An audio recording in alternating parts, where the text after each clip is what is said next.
Lalipot sa aking mga ninipot. Kapatid ko naman na hindi ko man naganda ang dalawang kapatid ko para ng tema. Pero okay po yan. Tagal-tagal sa akin mga ninipot. Kaya taga matutubos na niya. Pero kapatid ko naman. Para gandang gabi man.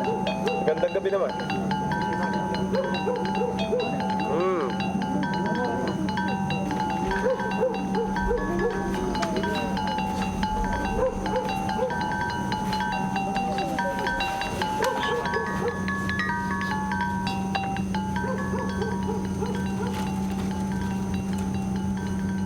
Binabati ko ang mahal na sultan ng Maguindanao sa pag-iisang dibdib ng kanyang anak na lalaki sa anak na babae ng sultan ng Hulo. Ito'y isang napakagandang pagdadaupalad ng dalawang sultanato. Ako'y darating sa araw na kinatatakutan ng Espanya. Ang inyong mahal na kapatid kay Ala, ang sultan ng Brunei.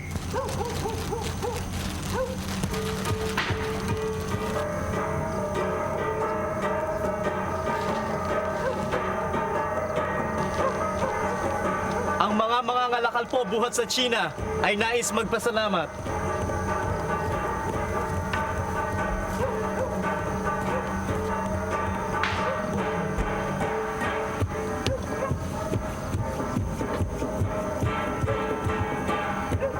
Salamat. Maraming salamat. Tutuloy na ba kayo sa Buluka pagkatapos nito? Mag-ingat kayo. Maraming salamat muli.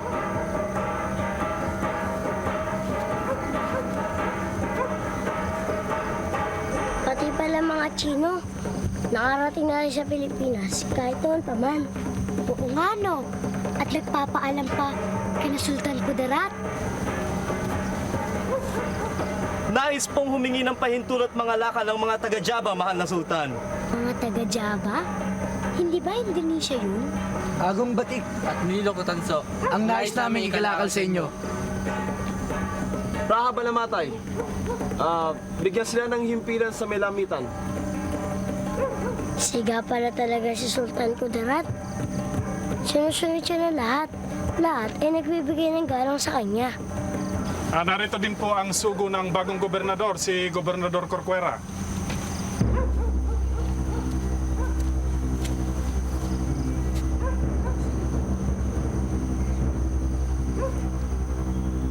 Pinag-uutos daw po ni Gobernador Corcuera na tanggapin ni Sultan Kudarat ang kapangyarihan ng Haring Espanya. Ano? Sino si Corcuera at utusan pa ang sultan? Yan ay matagal ng ibig mangyari ng mga Espanyol. At inaasahan din po nila na magbibigay ng buwisang Maguindanao at mag-aalay ng alipin ng gobyerno ng Maynila. At ano ang ginagawa ng mga Kastilangan dito? Abay dahil sa kalakal, dahil sa ating ginto, yaman at ipapantela. Sabihin mo kay Gobernador Corcuera na binabati ko siya sa kanyang bagong tungkulin bilang gobernador. Malugod ko rin siyang tinatanggap sa Maguindanao. At katulad ng ibang dayuhan, pinapayagan ko siyang humimpil sa La Caldera. Yun lang. Yun pong Yun lang. Magpulong tayo.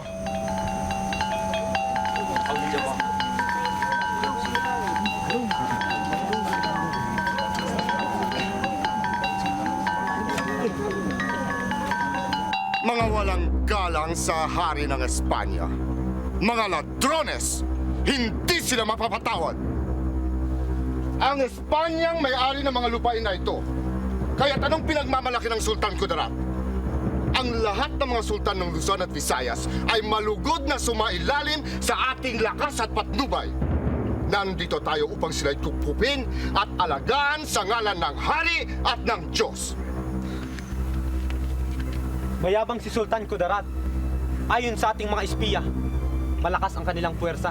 Anong puwersa ng mga Indios? Mga sipat, mga pana? Anong laban yan sa ating mga kanyon? Wala, Gobernador. Ngunit sina Maguindanao ay matatapang, mabagsik, handa ng lumaban. Lalo na ang kanilang general na si Tagal. Ang kanyang kanang kamay. una nating puputulin ang kanyang kanang kamay. Maganda ang plano nyo, Gobernador. Uunahin natin ang kanyang kanang kamay. At nang sa ganun, wala na siyang depensa. Magandang iyong ideya, Gobernador. Dapat ipagpatuloy ang itinatayong permanenteng kampo ng mga kawal sa Zamboanga upang matigil na ang mga pirata na yan. Narito na naman ang mga Kastila. Pinabantayan nila si Tagal at Punta. At habang nasisipaglamay sila sa Diwata, pinatay na si Tagal at ang kapatid nito at ang iba pang mga kasama. Tinangay nila ang 3 Karakoa at 20 Maguindanao.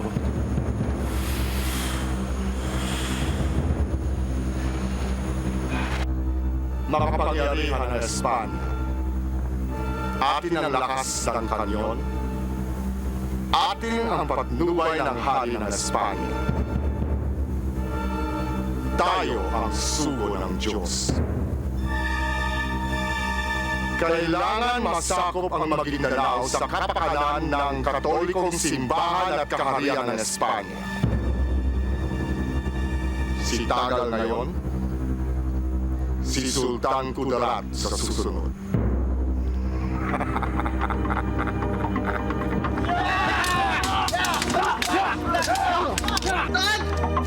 Guntan!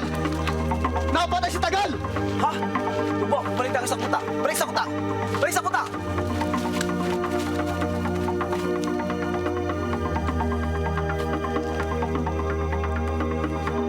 Oh, mga bata! Nandito pa kayo! Ha? Kailangan pa kayo ng mga nanay ninyo! Nagtago na lang po kami. Dahil naiwan na po nila kami. Mabuti pa sumama na kayo sa akin. Tayo na, Saan po tayo pupunta? uurong tayo. Punta muna tayo sa kuta. Uurong? Ang ibig po sabihin nun ay hindi nyo na po sila lalabanan? Suko na po kayo? Ang pag-urong ay hindi pagsuko. Ito yung isang taktika upang muli tayong makapag-ipon ng lakas at armas. Muli tayong aatake.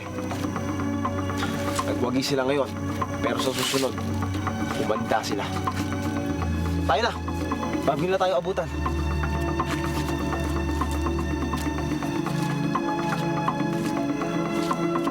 Sayang. Sana nakapag-espadahan pa si Sultan Kudarat. Yung galing-galing ng kampiling niya eh. Eh di natalo siya. Ginamit niya ang kanyang talino. Yun ang sinasabi ni Lola, nakatangihan ni Sultan Kudarat. At yun din ang kampilan na kailangan natin. Saka na yun. Tumakbo na tayo eh ang layo na ni Sultan Kudarat. Kailangan takbo!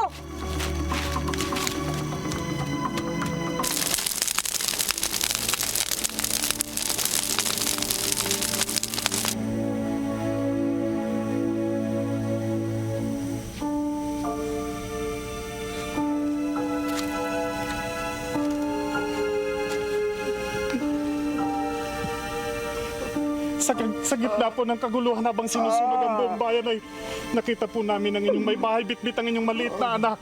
Sinubukan po namin siyang iligtas, balit kami nabigo. Ay, tao! Aba! Bakit mo kami pinabayaan?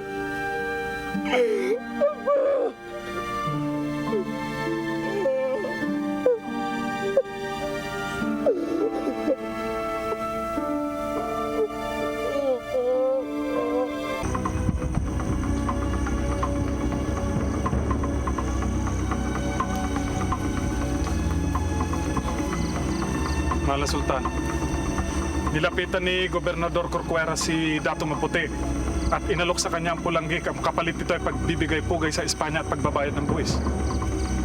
At ito'y tinanggap niya. Nagbigay siya ng pahayag. Ang sabi niya eh, dalhin niyo sa akin si Kudarat. 2,000 piso kung patay at 4,000 piso kung buhay. Sa makatuwid, mas gusto niya ako ng buhay. Wala pang sagot ang mga Holandes tungkol sa hiningin nating mga armas. Kailangan natin ang tulong nila ngayon. Hindi pa sila sumasagot.